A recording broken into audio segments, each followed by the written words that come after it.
All right, Ukraine. Is that too loud? Is that okay? All right, Ukraine is a geopolitical event. And what I've discovered is that geopolitical events are all about two major factors. Now, there are factors that contribute to these factors, but if you're just going to get down to the level of what's actually happening in the world, then you're going to find out that money and resources, the pursuit of the ownership of both, is what's going to be shaping these world events. And of course, the events in Ukraine are no exception. Now, what I've got here is, if you've been paying attention, you've been hearing about the courtship between Ukraine and the European Union, or perhaps the other way around. And so I went inside to find out, well, really, what is this all about? Well, it turns out that since 1994, so for 20 years, they've been talking about Ukraine joining the European Union. It's not been that hot button of an issue until relatively recently. So here in March of 2013, Ukraine decides that they want to be energy independent. That's a noble goal for a country, is it not? We all want to be energy independent, and we should have the right to pursue our own resources to become so. So in the announcement in early 2013 of Ukraine's multi-billion-dollar shale exploration deal, notice these corporation names as we go through this. It grabbed the attention of the business media, alerting the wider world of growth in the international activity in Ukraine's domestic energy sector. Energy is a resource. For the past few years, the Ukrainian upstream oil and gas sector has been receiving increasing attention from foreign investors. Another key phrase here. The increase in international activity is the direct result of the Ukrainian government's efforts to decrease its dependence on expensive and politically awkward Russian gas supplies, leading to the creation of lucrative opportunities for foreign investment in Ukraine's energy section. Ukraine now finds itself an increasingly hot topic on the global energy agenda. This is what started the whole thing off. And now it's a battle of who is going to control these resources. You have corporate, transnational companies that are Western-based, and you have also Gazprom, which is the Russian-based system. Now, this is Russia, this is Ukraine, and that is Europe over that way. Notice all these red lines coming in here. Russia is a major supplier of gas, natural gas. And Ukraine is like a transportation corridor. There's all these pipelines, and they're all going from east to west and west to east. And all this gas goes from Russia, it's used in Ukraine, and it goes through into Europe. They supply about 30 to 40% of the natural gas for Europe. So this is the battleground that has proceeded just because the people who live within that yellow border there decided that they wanted to be energy independent. When that happens, you start attracting a lot of attention. So Ukraine moves to end Russian gas dependence. What you're going to see here is kind of a tug of war back and forth between the East and the West. You're going to notice they're talking about the quest for energy independence, a product sharing agreement between the Ukrainian government and Shell, foreign investment in Ukrainian oil. All of a sudden they open up a couple of oil fields and it caught the eye of the international business community. Don't you see that this is like if you're out fishing in the ocean and all of a sudden you see a bunch of birds. All of a sudden you think, that's where the fish are. I see what's going on. But every boater in the area is going to be heading for those birds because that's where the fish are biting. Well, the same thing's going on here. Well, synonymous. Biggest global energy giants, back to the Ukrainian energy market they come. Ukraine even believes that they've got enough energy in the ground that they might be able to become an exporter of their energy, which would help to bring in foreign reserves to build their economy with it. So they've got all these great goals, and they have every right to pursue these goals. And you have the governments from the United States and with Russia who are shielding, they're providing assistance for these transnational energy companies to try to compete in this area of Ukraine. So we've got Shell, Chevron, ExxonMobil, British Dutch Shell, Petrom, Vitol, Geo, Alliance, Arawak. The Ukrainian government intends to hold a product sharing agreement tender for this year for 4 more gas fields. If they go ahead as expected, these tenders will generate considerable international interest. Maybe if they just hadn't published this and nobody read it, then everything would be just fine. But obviously this information gets out. These are different ways that these transnational corporations can enter into the Ukrainian market. They can get a license, they can get a product sharing agreement, they can competitively bid, they can, says the key principle underpinning the PSA is that output generated from the exploration of natural resources divided between the private investor and the state. So it's this division of money, the revenues from the sale of resources, that these companies are interested in striking a balance well on their side of the ledger on all of this. And if they don't have to compete with Russia, or Russia doesn't have to compete with the West, they're that much happier because that just moves the line their way. All right, in November of 2013, the Ukrainian government signed a major resource agreement with Chevron. And looking down to see who's in the picture, one of the players here was U.S. Ambassador Jeffrey Pyatt. Now, this is a private company. It's all over the world. It's U.S.-based. But why the United States government has someone at the signing ceremony is kind of mystifying to me. Well, I know why they're there, but at the same time, the question goes, is it a proper thing for the United States government to be working with our transnational energy companies in a deal like this? Later, in November, this is the same one. Ukraine signs a $10 billion shale gas production agreement with Chevron. The agreements with Shell and Chevron will enable us to have full sufficiency in gas by the year 2020, and under optimistic scenario, we'll be able to export energy. So they're really thinking that this is going to be a great deal. Ukraine energy manager, this guy who signed the deal with the Chevron executive, said it in the context of high price Ukraine pays for Russia for its gas. You're going to see that all that's going to shift in just a minute.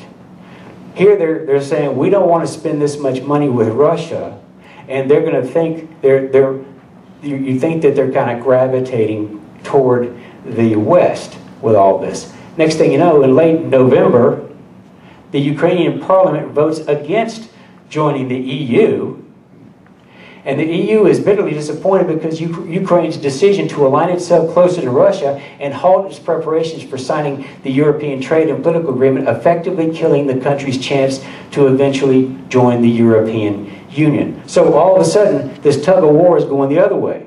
The Russians, as we find out, have been talking to them back behind the scenes. In late, the decree signed by Prime Minister Azarov's government on Thursday orders a halt to the process of preparing for the association agreement with Ukraine and the European Union. The decision was taken to ensure the national security of Ukraine and restore lost trade volumes with the Russian Federation. You see, it's a tug of war back and forth between the East and the West. December, crowds of 100,000 show up in downtown Kiev to protest, ostensibly, the rebuffing of the European Union against the government. Later on in December, 800,000 protesting the decision show up. How difficult is it to get 800,000 people to show up in one place? Very difficult. And so that's when I started asking questions. Okay, how did all these people start showing up? Well, if you go back into the Arab Spring model and you research and find out how all of those people knew to show up at different times, you find out it was all being done on social media. Now, what one person here has the ability to reach out to 800,000 people in this country? Not very many. Well, there are certain people in social media that do have access to be able to broadcast this information to a lot of people. So you can imagine that this is the kind of thing that might happen. I have a friend, a Facebook friend, in Egypt. And I asked him, I was curious. I said, confirm this for me. I said, when everybody, this is my question, when all the Egyptian people showed up in Tahrir Square in downtown Cairo during the Western press called the Arab Spring, how did the people know to go there? I'm wondering if social media might have been used to alert the people to go down to demonstrate. His answer, through Facebook, and also Muslim Brotherhoods made wide propaganda through Facebook by a page named this. Also copy from what happened in Tunisia. In Tunisia, same thing happened. Social media is being used to broadcast these events to the masses of the people, and the masses are going to demonstrate. That's how they get the word. This is the kind of thing that's been happening in the world in these geopolitical events as far back as you can recall. One of the famous ones was in 1953, the overthrow of the democratically elected government of Iran by the CIA, written in a book in his autobiography by Kermit Roosevelt. And he explained exactly how they did that.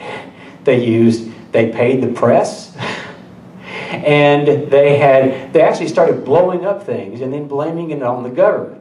And then the people got mad, they come in, and with all of that adverse press, then it was relatively easy for them to overthrow Mohammad Mossadegh, who was the democratically elected prime minister. So, regrettably, this is the kind of thing that we have to be mindful of. Even here, social media can be used to manipulate the public. All right, so question, who has control over the social media of Facebook and Twitter? Of course. Does anyone doubt that the Western intelligence has the means to affect? Right now, there is a means where President Obama can send us all a text message right now. He can call us on the phone right now. So they have access to all of your social media out there. And of course, the CIA, like the Federal Reserve, is an independent agency. Nobody really tells the CIA what to do. They have their own dance card and they fill it out on a daily basis. So there's no necessary evidence to this, but it's like there's only a certain number of ways that a fire can start. And so you start discounting the ways that it can't, and then finally you narrow it down to the few that it can. This is one of the few that this fire could start. All right, talked about Russia started working in a back deal that was unpublicized with Ukraine. Here it is, it comes to fruition. In December, Russia's Putin steps out with a lifeline to Yanukovych, the president, agreeing to buy its debt and reduce the price of Russian gas. So they're negotiating. They were a monopoly before. They're no longer a monopoly. Also, in December of 2013, Assistant Secretary of State Victoria Nuland spoke in Washington, D.C. at the Ukrainian American Society. Ms. Nuland offered a startling revelation. She said that 5 billion U.S. tax dollars, that's our money, again we're talking about money and resources, our money has been invested to assist Ukraine to achieve its European aspirations. I'm going to play this for you, it's not very long, but notice over her shoulder there is a chevron emblem that is very telling. Since Ukraine's independence in 1991, the United States has supported Ukrainians as they build democratic skills and institutions, as they promote civic participation and good governance, all of which are preconditions for Ukraine to achieve its European aspirations. We've invested over $5 billion to assist Ukraine in these and other goals that will ensure a secure and prosperous and democratic Ukraine. Now, where in the Constitution does it say that we have authorized our federal government to give Ukraine $5 billion of our tax money for any particular reason, much less just to help them with their European aspirations? Well, so obviously the United States government is involved in this 100%. So in February of 2014, violence breaks out. On February 20th of 2013, the world was shocked by video footage of snipers firing on protesters in Kiev, Ukraine. 21 people were murdered, and it was widely assumed that President Viktor Yanukovych and his supporters were behind the attacks. However, a phone conversation between EU Foreign Policy Chief Cathy Ashton and Estonia's Foreign Minister Urmas Paet, which was leaked to the public on March 5th, reveals that the snipers were actually from the new coalition government, and that Western diplomats knew this and covered it up. So that he has some sort of, how to say, trust among all these Maidan people and civil society. And second, what was quite disturbing, the same Olga told that, well, all the evidence shows that people who were killed by snipers from both sides, among policemen and people from the streets, that they were the same snipers killing people from both sides.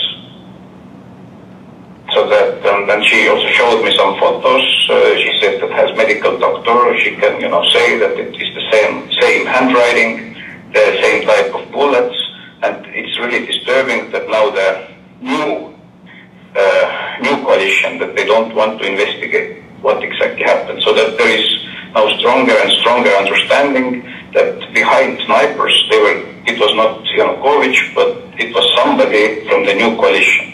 Wait, I thought the opposition protesters were just peaceful activists who wanted a chance to join the European Union. Well, yeah, that's the official narrative that the US media outlets are peddling, but the real story is far more ominous. It turns out that the most powerful and influential contingent in the opposition is a coalition of literal fascists and neo-Nazis, and they aren't peaceful. In fact, they're extremely brutal.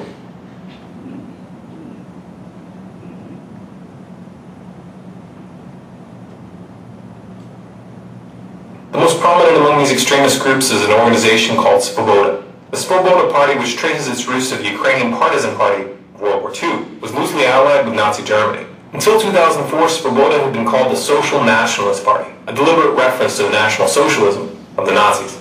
And we're not throwing the term neo-Nazi around here as an empty slur. The leader of Svoboda, Oleg Tanibok, has openly targeted Jews and ethnic Russians in Ukraine for many years. Somehow the US government thought it was appropriate to back these extremists. This is a picture of Victoria Nuland from the US State Department meeting with Oleg Tanibok in February. And this is a picture of Senator John McCain sharing a stage with Tanibok in December. But why would the US government work with neo-Nazis? Because they thought that they could control the situation. They thought that they could install their puppets behind the scenes and manipulate the situation in their favor. That same Victoria Nuland who met with Svoboda in February was caught on another leaked call discussing who they would put in power. What do you think? I think we're in play. The Klitschko piece is obviously the complicated electron here, especially the announcement of him as Deputy Prime Minister. And you've seen some of our notes on the troubles in the marriage right now, so we're trying to get a read really fast on where he is on this stuff. But I think your argument to him, which you'll need to make, I think that's the next phone call we want to set up, is exactly the one you made to Yacht. And I'm glad you sort of put him on the spot on where he fits in this scenario. And I'm very glad he said what he said in response. Good. So I don't think Cleach should go into the government. I don't think it's necessary. I don't think it's a good idea. Yeah, I mean, I guess you could, in terms of him not going into the government, just let him sort of stay out and do his political homework and stuff. I'm just thinking, in terms of sort of the process moving ahead, we want to keep the moderate Democrats together. The problem is going to be Tanibok and his guys. And, I'm sure that's part of what Yanukovych is calculating on all of this. I think Yats is the guy who's got the economic experience, the governing experience. He's the guy, you know, what he needs is Cleach and Tony Book on the outside. He needs to be talking to them 4 times a week, you know. I just think Cleach going in, he's going to be at that level working for Yatsenyuk. It's just not going to work. Yeah, no, I think that's right. Okay. The U.S. government thought that they could control this beast, but they were wrong. Svoboda and the right sector are not toys to be played with. These groups are armed, they're forceful, and they view this crisis as an opportunity to reshape Ukraine in their own image. This video shows a prominent leader from the right sector, Alexander Muzhichko, brandishing an AK-47 in Parliament, letting them know who's in charge. This is the same Alexander Muzhichko who's made public statements in the past vowing to, quote, fight against Jews, communists, and Russian scum for as long as he lives. As long as I live, I will fight against Jews, communists, and Russian scum. Apparently, the U.S. government has been a little slow to catch on to the fact that their hand has been exposed. In March, a senior U.S. official told Reuters that, quote, since entering the Ukrainian parliament in October of 2012, the Svoboda leadership has been working to take their party in a more moderate direction and to become a modern, European, mainstream political party. The leadership has been much more vigilant about expelling or otherwise punishing individual members who engage in xenophobic behavior or rhetoric. Oh, so it's okay to use known neo-Nazi groups to topple a government as long as their leaders keep their people from saying anything stupid in front of cameras for a few months. The reality of the matter is that, as ridiculous as this position makes Washington look, they're trapped. They can't deny that Svoboda and right sector have run into coalition government, and Svoboda holds 5 senior posts, including the deputy prime minister position. And the right sector's Dmitry Yarosh is now the country's deputy secretary of national security. But what about that dramatic video, I Am Ukrainian, that went viral as the crisis was unfolding? It was so compelling, so heart-wrenching. Yeah, but who made it? A whisper to a roar. Who are these people? Oh look, a link in the description. Let's click it. They have a website and a behind-the-scenes section. Oh, it lists the filmmakers. Who's this here? Larry Diamond, inspiration and executive producer. He's also a member of the Council on Foreign Relations and the National Endowment for Democracy, and he's an advisor for the U.S. State Department. You know the funny thing about the National Endowment for Regime Change, Democracy, is that even though they call themselves an NGO, they get virtually all of their money from the U.S. federal government. You can easily verify this by downloading their annual financial disclosures. I'm sure it's just a coincidence that the NED has been pouring massive amounts of money into Ukraine to, quote, strengthen democracy and civil society. That sounds nice, doesn't it? Democracy, civil society. Of course, by now you've realized that when they talk about spreading democracy, what they really mean is regime change. And they are willing to work with the most despicable elements when it's expedient. This is exactly the same game as they played in Syria. The U.S. government funded known extremists, literal terrorist organizations who have been documented massacring whole towns. And even after those extremists used sarin gas on thousands of civilians and got caught by the UN, Washington still covered for them. Even to this day, they are still funding those murderers. They are still training them, and they are still sending them weapons. There's a word for that. State-backed terrorism. But the situation in Ukraine didn't unfold as planned. The Parliament of Crimea in the south of Ukraine voted to secede, and they're putting the decision up for a public referendum on March 16th. The U.S. government claims that this referendum is unconstitutional and says that they won't recognize Crimea's decision as legitimate regardless of the outcome. So a foreign-backed neo-Nazi coup which takes control of the government without a vote is constitutional, but a declaration of independence placed to a general vote is not? You see what's going on is an unhealthy relationship between the U.S. government and these transnational corporations that we would undergo to change an actual regime in order to allow for these transnational corporations from the West to have access to the resources of Ukraine. Of course, then Yanukovych disappears, and there's an arrest warrant out for him. I don't know if he's ever shown back up yet or not. And all he ever really wanted was to become energy independent for his own country of Ukraine. So the guy that was in the picture that Victoria Nuland was talking about, Yatsenyuk, as she had selected, he becomes the Prime Minister of Ukraine. He just recently quit. So there is justice in this a little bit. But, and then of course here comes the money and resources. The IMF wants to They want to indebt the nation of Ukraine to the IMF, because the IMF can take a loan from the Federal Reserve. They put it out there to the people of Ukraine, but the people of Ukraine don't get to use it. They end up having to pay off their debts with it, and so all it does is transfer the debt from one creditor to another. And that's what all this is telling you. I'm not going to go through that. And then of course there's MH17, the plane that goes down. And what the U.S. government and the Western media pinned the responsibility for the MH17 tragedy on Russia within minutes, long before investigators had time to even arrive on the scene, much less provide any actual conclusions. Why was flight MH17 routed directly over a war zone? This was not a normal flight path. In fact, it was 300 miles off course. Normally, planes on this flight path keep significantly farther south, and the decision to allow MH17 to fly over Donetsk was ultimately the decision of the authorities in Kiev. Now, to fully understand the implications of this decision, we have to look at what's been really going on in Ukraine lately. Mainstream media hasn't been talking about this very much, but for the past month and a half, the Ukraine military has been using heavy artillery and airstrikes against entire towns in East Ukraine. The shelling has been indiscriminate, with many of the munitions striking in residential areas. The civilian death toll for this bombardment was estimated at over 257 people 1 month ago, and the attacks intensified shortly after. Washington was silent. European officials were silent, and the UN was also silent. Now you might be thinking, if any of this is true, why on earth would the US government go out of their way to target Russia like this? This is really extreme. Might it have something to do with the fact that just this month the BRICS nations met to put together an international development bank specifically designed to rival the World Bank and the IMF? Could it be because Russia is now openly pushing for the de-dollarization of international trade? Russia poses a threat to the dollar. That's all the motive the US government has ever needed. There's a lot of motivations in all of this, but the moment that we as a nation undergo to start changing regimes over there for private gain of multinational corporations is the day that the music has already died. And that's exactly what's going on over here. So what do you need to know? The U.S. government is spending U.S. tax dollars to take down foreign governments. That's not only Ukraine. Think about Libya, trying to take down Syria. They took down Iraq. They're trying to take it down again because ISIS is really the same people that were in Syria that we trained, and now they've been unleashed to try to take down Iraq again.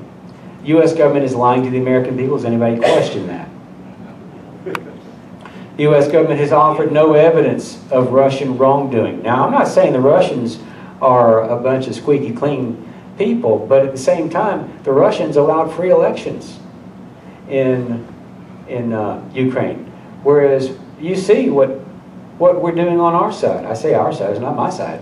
The available evidence and pattern established in the Middle East and Northern Africa strongly suggests the U.S. State Department and CIA are being used by world financial interests and transnational corporations to strong-arm their control over the resources of foreign nations and protect the value of the Federal Reserve dollar.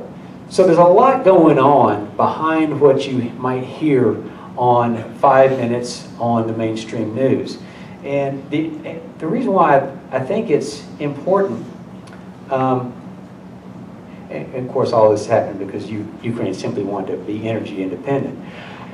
I'm bringing all this out to you to encourage everyone to start doing their own research into these things. I know it's time consuming, but holy mackerel, they can fool us so easily into believing that what we're hearing or being parroted on the mainstream news is actually the truth, when so many times it's just not. And so that's my purpose in bringing this. These are very troubled times in our country, and the truth is what will save the day. If we understand the truth, then we will also be able to make good decisions as a population of freedom-loving people. So anyway, I want to bring that to you. And next